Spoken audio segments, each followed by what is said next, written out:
শাশুড়ির এই ঝগড়ার প্রধান কারণ হচ্ছে জেনারেশন গ্যাপ, ঠিক কিনা? শাশুড়ি এক জেনারেশনের আর বৌমা আরেক জেনারেশনের। শাশুড়ি ভাবে একরকম, বৌমা ভাবে আরেক রকম।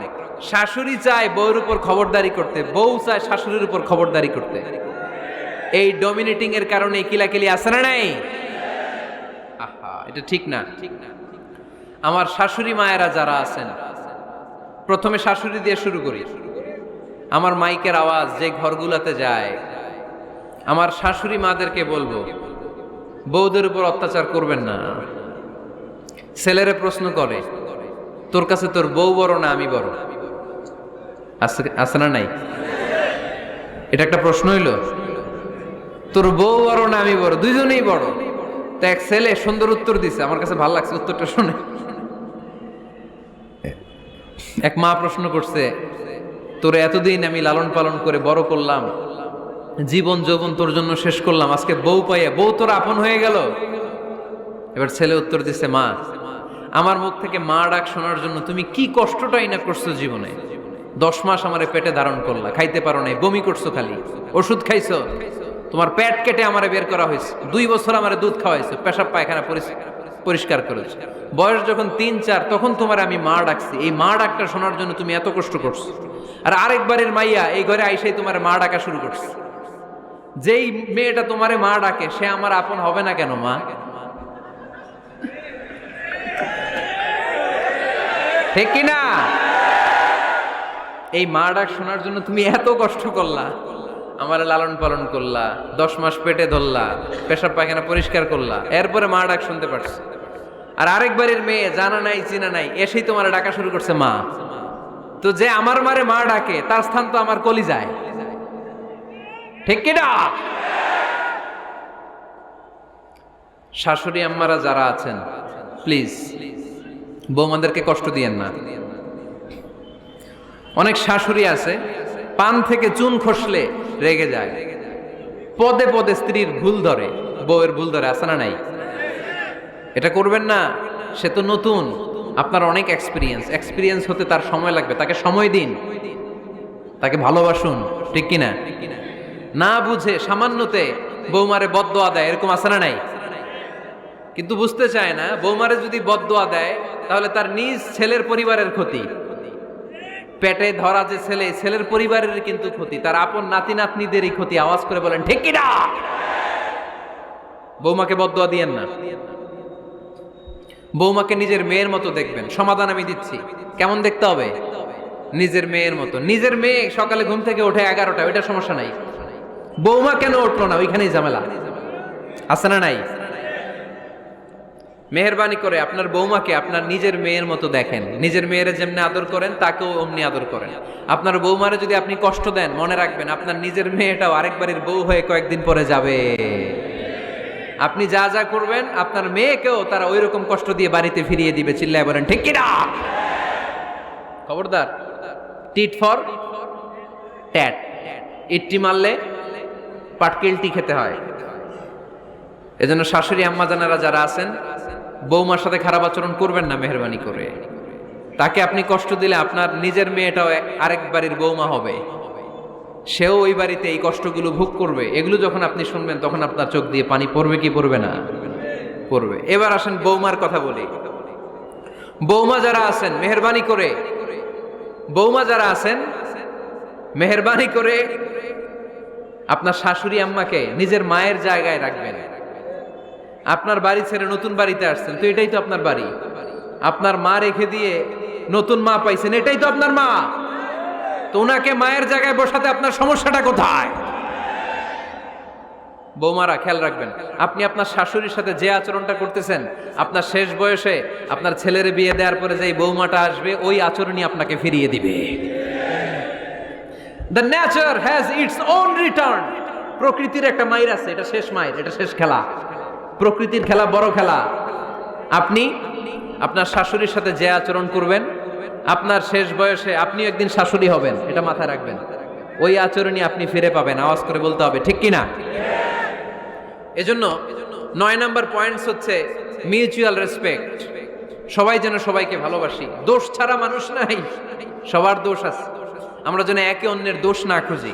বৌমারা, আপনাদের কানে যদি আমার মাইকের আওয়াজ যায়, অল্প কিছু টেকনিক অবলম্বন করলে আপনি আপনার শাশুড়ির মন জয় করতে পারবেন। শাশুড়িরা আসলে বেশি কিছু চায় না, আগের জামানার মানুষ তো, এদেরকে ওইভাবে হাত করতে হবে।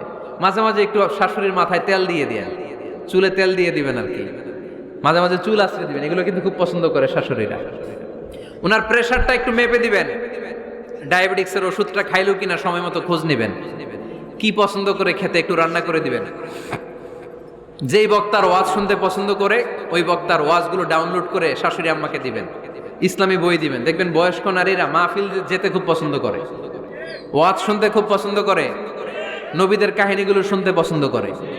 বসায় বসায় একটু কাহিনীগুলো শোনাবেন। বাইরে বেরোলে জিজ্ঞেস করেন, আম্মা আপনার কিছু লাগবে কিনা। আর একটা টিপস আছে, চুল যখন আশ্রাবেন আর শাশুড়ির মাথায় যখন তেল দিয়ে দিবেন, তখন অতীতের কথা জিজ্ঞেস করেন। দেখবেন অতীতের স্মৃতিতে হারিয়ে গিয়েছে আপনার শাশুড়ি। কি জিজ্ঞেস করবেন জানেন? জিজ্ঞেস করবেন, আম্মা জান, মুক্তিযুদ্ধের সময় আপনার বয়স কত ছিল? ওই সময় মুক্তিযুদ্ধের সময় আপনাদের এলাকায় কি কি হয়েছিল মা? আরেকটা প্রশ্ন করবেন, মা বিয়ের সময় আপনি কেমন ছিলেন? ওই দিন দেখবেন বুড়ি আর বুড়ি নাই, জুয়ান হয়ে গেছে। ওই দিন বলবে, মা আমি অনেক সুন্দরী ছিলাম, আমার মাথায় অনেক চুল ছিল, আজকে নাই। আমগো গ্রামে আমার সাথে সুন্দরী মাইয়া ছিল না। অতীতের স্মৃতিতে, স্মৃতি হাতরাতে হাতরাতে তিনি হারিয়ে যাবেন। জিজ্ঞেস করবেন যে, মা শীতকালে আপনাদের দেশে কি পিঠা বানাতেন আপনি যখন ছোট ছিলেন? আপনার বাপ চাচারা কি করত? এগুলো জিজ্ঞেস করলে উনি স্মৃতির পাতা হাতরাতে হাতরাতে চোখ দিয়ে দাঁড় দাঁড় করে ওনার পানি ঝরতে শুরু করবে। আপনার জায়গায়, ওনার হৃদয়ের মনি কোঠায় এমন জায়গায় পৌঁছবে, আপনার ছাড়া উনি কিছুই বুঝবে না। বৌমারা, এই অল্প কিছু টিপস অবলম্বন করে আপনারা আপনাদের শাশুড়ির মনকে জয় করতে পারেন। শাশুড়ি বৌমার দ্বন্দ্ব আমরা চাই না। আমরা চাই শাশুড়ি বৌমাকে নিজের মেয়ের মতো জানুক, আর বৌমা শাশুড়িকে আপন মায়ের মতো ভালোবাসুক, ঠিক কিনা? এই মিউচুয়াল রেসপেক্টই পারে শাশুড়ি বৌমার দ্বন্দ্বকে দূর করতে, আর ঘরটারে শান্তির টুকরা বানাতে। আওয়াজ করে বলেন ঠিক কিনা? কয়টা গেল? আর আছে কয়টা? দোয়া করবেন একে অপরের জন্য। দোয়া, সাইয়েদনা ইব্রাহিম ফ্যামিলির জন্য দোয়া করতেন, রব্বি জাআলনি মুকিমাস সালাতি ওয়া মিন যুররিয়াতি রব্বানা ওয়া তাকাব্বাল দুআ। ও আল্লাহ, আপনি আমার নামাজ কায়েমকারী বানান, আমার কলিজার টুকরা সন্তান ইসমাইলকেও নামাজ কায়েমকারী বানান। আমার দোয়াটা আপনার দরবারে আপনি কবুল করে নেন। সুবহানাল্লাহ পড়েন। রব্বানা إني أسكنت من ذريتي بواد غير ذي زرع عند بيتك المحرم। ও আল্লাহ, আমার সন্তান সন্ততি, আমার ফ্যামিলিকে ধুধু মরুপ্রান্তর এই উপত্যকার মধ্যে তোমার কাবা ঘরের সামনে রেখে গেলাম। তাদেরকে তুমি নামাজ কায়েমকারী বানিয়ে দিও। গোটা বিশ্বের সব মানুষের অন্তর আমার ফ্যামিলির দিকে আল্লাহ তুমি ঝুঁকিয়ে দিও। ওয়ারযুকহুম মিনাস সামারাত, ফলমূল দিয়ে আল্লাহ তুমি তাদেরকে রিজিকের ব্যবস্থা করে দিও। তার মানে সব নবীরা তাদের পরিবারের সদস্যদের জন্য দোয়া করতেন কি করতেন না? আবার কোরআন আমাদেরকে শিখালো, রব্বানা হাব লানা মিন আজওয়াজিনা ওয়া মিন যুররিয়াতিনা কুররাতা আ'য়ুন ওয়াজআলনা লিল মুত্তাকিনা ইমামা। ও আল্লাহ, এমন নেককার সন্তান, এমন নেককার স্ত্রী আপনি আমাকে দান করেন যাদের দিকে তাকালে আমার চোখ দুইটা ঠান্ডা হয়ে যায়। চক্ষু শীতলকারী স্ত্রী দেন। বিয়ে যাদের হয় নাই, ইয়াং ছেলেরা এই দোয়াটা করবা। বিয়ের জন্য দোয়ার দরকার আছে না নাই? প্রতিদিন এই দোয়া করবা, আল্লাহ এমন স্ত্রী দেন, এমন জীবন সঙ্গিনী আপনি আমাকে দেন, এমন লাইফ পার্টনার দেন যার দিকে তাকালে আমার চোখ জুড়িয়ে যায়।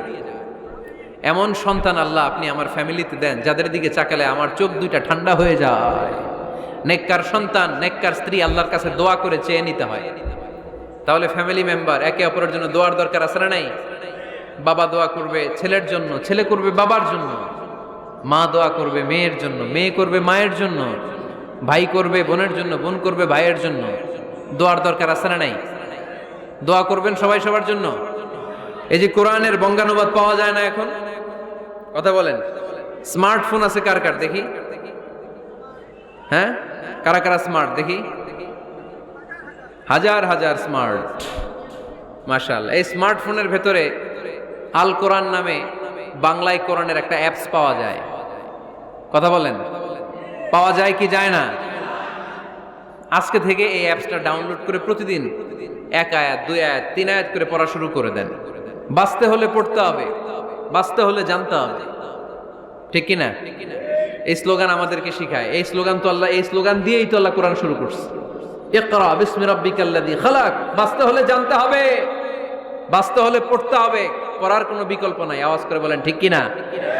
সুজানগরের ভাইয়েরা, মোবাইলের অ্যাপসের ভিতরে আমরা কোরআন রাখতে রাজি আছি তো সবাই?